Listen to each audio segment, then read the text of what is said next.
नमस्कार, मैं doctor Neelam Chaudhary, assistant professor, government law college Ajmer से। आज हम एलएलबी सेकेंड ईयर के 4th paper family law second के बारे में बात करेंगे। आज का जो हमारा टॉपिक है उसका नाम है निकाह। निकाह मीन्स मैरिज।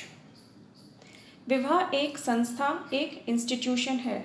यह संस्था मानव सभ्यता का आधार है। इस्लाम धर्म के प्रारंभ से पहले जो असीमित बहुपत्नित्व की प्रथा थी, मतलब एक पुरुष अनगिनत विवाह कर सकता था। महिलाओं को एज ए चैटर ट्रीट किया जाता था। उनके कोई भी इनहेरिटेंस में या कोई भी प्रॉपर्टी राइट्स नहीं होते थे। वो पूरी तरीके से पुरुषों के ऊपर, अपने पति के ऊपर डिपेंड होती थी। पुरुषों द्वारा महिलाओं को उनकी प्रॉपर्टी माना जाता था। ठीक है, तो जिस तरीके से प्रॉपर्टी के साथ ट्रीट किया जाता है कि आपका मन हुआ तो आपने उस प्रॉपर्टी को रखा, आपका मन हुआ तो आपने उस प्रॉपर्टी को पास ऑन कर दिया या बेच दिया। जो पुरुष होता था कुछ समय या सदा के लिए महिलाओं को खरीदता था। ठीक है, तो जो विवाह था उसमें और जो प्रोस्टिट्यूशन में था उसमें कोई बहुत ज़्यादा डिफरेंस नहीं था। धीरे धीरे यह क्रम सुधरा। कब सुधरा? जब कुरान का अवतरण हुआ। प्रॉफिट जो मोहम्मद थे उन्होंने धीरे धीरे सुधार करते हुए महिलाओं की स्थिति में बहुत सारे सुधार किए और उन्होंने जो असीमित बहुपत्नित्व की प्रथा थी उसको 4 तक सीमित कर दिया। उन्होंने कहा कि अगर निकाह किया जा रहा है, मैरिज की जा रही है, तो उसमें महिलाओं की जो सहमति है, उनकी जो कंसेंट है, उसको उन्होंने बहुत इम्पोर्टेंस दी और उन्होंने कहा कि अगर कोई भी महिला शादी कर रही है तो उस शादी के लिए उसकी सहमति आवश्यक है। इस तरीके से उन्होंने निकाह को एक बहुत अच्छा समाज में दर्जा दिया। उन्होंने निकाह को धर्म के साथ जोड़ा और जो चीज़ हमारे धर्म से जुड़ जाती है धीरे धीरे उसमें बहुत सारे सुधार आ जाते हैं। जो निकाह था उसमें पुरुष और महिला दो का एक यूनियन बनती थी और उसमें ऐसा नहीं है कि जो महिलाएं थी उनकी अपनी जो इंडिविजुअल पर्सनैलिटी है वह हस्बैंड में मर्ज हो जाएगी या वह पर्सनैलिटी लैप्स हो जाएगी। नहीं, शादी के बाद भी उनकी अपनी एग्जिस्टेंस बनी रहती थी। उनकी चाहे वो एग्जिस्टेंस पर्सनैलिटी की एग्जिस्टेंस हो या फिर वो एग्जिस्टेंस प्रॉपर्टी की हो। महिलाओं के दोनों ही तरीके के अपने अधिकार शादी के बाद भी बने रहते थे।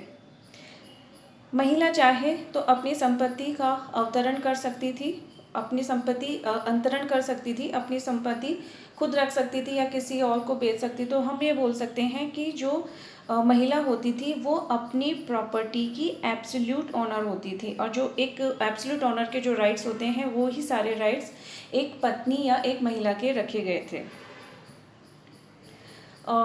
धीरे धीरे अलग अलग लोगों ने निकाह की अलग अलग परिभाषाएं दी हैं। उनमें से कुछ परिभाषाएं हैं जिनके बारे में हम बात करते हैं। सबसे पहले आता है कि जो निकाह है वो जो शब्द है वो कहाँ से आया है। निकाह एक अरेबिक वर्ड है जिसका जो लिटरल मीनिंग होता है वो होता है union of the sexes and in law this term means marriage. ठीक है, तो जो निकाह है वो स्त्री और पुरुष का यौन संयोग और विधि में इसका अर्थ है विवाह। बेली ने भी अपने शब्दों में विवाह को डिफाइन करने की कोशिश की है। उनके अनुसार जो निकाह है, निकाह क्या है? A contract for the purpose of legalising sexual intercourse and procreation of children. Baillie बोलते हैं कि विवाह क्या है? स्त्री और पुरुष के समागम को वैध बनाने और संतान उत्पन्न करने के प्रयोजन के लिए की गई एक संविदा है। उन्होंने क्या कहा? जो निकाह है उसको कॉन्ट्रैक्ट माना है और उस कॉन्ट्रैक्ट के, उस संविदा के 2 पर्पस हैं। पहला है लीगलाइजिंग सेक्सुअल इंटरकोर्स और दूसरा है प्रोक्रिएशन ऑफ चिल्ड्रन। नेक्स्ट इसमें आता है जो अब्दुल रहीम हैं, उन्होंने भी निकाह को डिफ़ाइन करने की कोशिश की है। उन्होंने कहा है कि जो विवाह की प्रथा में इबादत एक धार्मिक कृत्य है रिलीजियस एक्ट है। और मुआमलात, मुआमलात क्या है, एक व्यवहारिक कृत्य है। ठीक है, तो उन्होंने किस तरीके से निकाह को डिफ़ाइन किया है, उन्होंने कहा है कि विवाह की प्रथा में इबादत जो धार्मिक कृत्य है और मुआमलात जो कि एक व्यवहारिक कृत्य है, दोनों के ही गुण पाए जाते हैं। अर्थात मुस्लिम रिवाजों के अंतर्गत विवाह सारतः एक व्यवहारिक संविदा होते हुए भी श्रद्धात्मक कार्य है।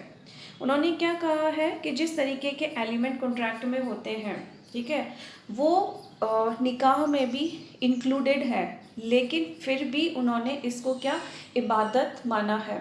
उन्होंने कहा है कि इसमें जो सैक्रामेंटल जो एलिमेंट है वो भी इसमें जुड़े हुए हैं। तो ये सिर्फ एक व्यवहारिक कृत्य नहीं है, यह एक श्रद्धा का काम भी है, यह एक रिलीजियस एक्टिविटी भी है जिसे कि इबादत कहा जाता है।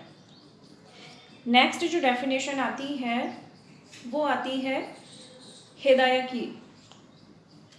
हिदाया ने क्या कहा है कि विवाह एक विधिक प्रक्रिया है जिसके द्वारा स्त्री और पुरुष के बीच समागम और बच्चों की उत्पत्ति तथा औरसीकरण पूर्णतः वैध और मान्य होते हैं। ठीक है, उन्होंने भी अपनी डेफिनेशन में इसी चीज़ को वर्णित किया है कि जो निकाह है, जो सबसे बड़ी बात है वो सेक्स को लीगलाइज करता है। ठीक है, तो उन्होंने ये कहा है कि जो सेक्स है वो क्या हुआ है, वो लीगलाइज हुआ है, वो विधि के अनुसार मान्य हुआ है। और उससे भी ज़्यादा इम्पोर्टेंट बात कि जो बच्चे हैं, जो संतान उत्पत्ति है, उसको भी वैध और मान्य माना गया है। ठीक है, इस तरीके से हमने आज जो देखी वो 4 डेफिनेशन देखी हैं। ठीक है, उन चारों डेफिनेशन को ही हम अगर एक साथ पढ़ने की कोशिश करते हैं या फिर इसके जो एलिमेंट्स हैं अगर हम उनको देखते हैं, तो इन सभी ने क्या कहा है कि जो निकाह है वो एक सैक्रामेंटल एक्ट है। यह आपके धर्म से जुड़ा हुआ है, साथ में ही इसमें कुछ व्यवहारिक कृत्य भी इंक्लूड हैं। और वो व्यवहारिक कृत्य क्या है कि आपने दो लोगों का, दो जो इंडिविजुअल पर्सनैलिटीज़ हैं, ठीक है, उसके समागम को वैध बनाया है। और दूसरी जो बच्चे हैं, जो संतानोत्पत्ति उससे हुई है, उनको क्या माना है, उनको वैध, वैलिड और मान्य माना है, ताकि जो आने वाले समय में जब बच्चों के बीच में अगर कोई प्रॉपर्टी का डिस्प्यूट होता है या कोई उनके मेंटेनेंस से रिलेटेड कोई डिस्प्यूट होता है या कोई महिलाओं के अधिकारों से संबंधित कुछ होता है, तो ये सारी चीज़ें आप तभी कह सकते हो जबकि आप उस निकाह या उस मैरिज के बंधन में बंधे हुए हो। अब्दुल रहीम ने जो निकाह को डिफ़ाइन करने की कोशिश जो की है, वह कोशिश पैगंबर साहब के एक कथन पर आधारित है। पैगंबर साहब ने कहा है कि विवाह मेरी एक सुन्नत है और जो लोग जीवन में इस ढंग को नहीं अपनाते हैं वो मेरे अनुयायी नहीं हैं। तो जो अब्दुल रहीम हैं, उन्होंने भी जो निकाह है उसको एक सुन्नत के ऊपर आधारित करके उसको डिफ़ाइन करने की कोशिश की है।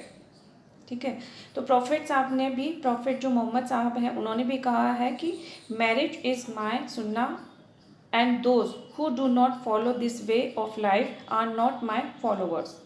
तो उन्होंने, मोहम्मद साहब ने क्या किया कि जो निकाह है उसको धर्म से जोड़ा है और उन्होंने साफ शब्दों में कहा है कि इस्लाम में संन्यास नहीं है। अगर आप इस्लाम धर्म को मानते हो तो यह आवश्यक है कि आप निकाह करें, और न केवल निकाह करें बल्कि उससे जुड़ी हुई हैं जितनी भी आपकी रिस्पॉन्सिबिलिटीज़ हैं, जितने भी आपके दायित्व या कर्तव्य हैं, पूर्ण रूप से उन कर्तव्यों का आप पालन करें। ठीक है, कुछ और जुरिस्ट हैं जिन्होंने निकाह को डिफ़ाइन करने की कोशिश की है, जिसमें अमीर अली, जस्टिस मोहम्मद का नाम भी प्रमुख है। अमीर अली कहते हैं कि marriage is an institution ordained for the procreation of the society and in order that human being may guard themselves from foulness and unchastity. Justice Mohammad ने भी निकाह को डिफ़ाइन करने की कोशिश की है। उन्होंने कहा है कि marriage among Mohammedan is not a sacrament but purely a civil contract. और ऐसा उन्होंने अब्दुल कादिर वर्सेस सलीमा, उनके सामने एक केस आया था, उसमें कहा था, जिसके बारे में हम आगे डिटेल में पढ़ेंगे। तो इस तरीके से हम लोग देखते हैं कि अलग अलग लोगों ने निकाह को डिफ़ाइन करने की कोशिश की है। प्रिवी काउंसिल ने भी निकाह के बारे में कहा है।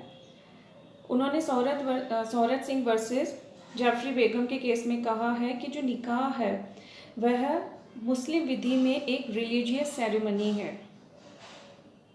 मीन्स आपको निकाह करना आवश्यक है क्योंकि इसको धर्म से जोड़ा गया है। इस तरीके से बहुत सारे लोगों ने निकाह को डिफ़ाइन करने की कोशिश की है, जिससे कि कुछ असेंशियल एलिमेंट्स निकल के आते हैं, जिसके बारे में हम लोग नेक्स्ट क्लास में पढ़ेंगे। Thank you.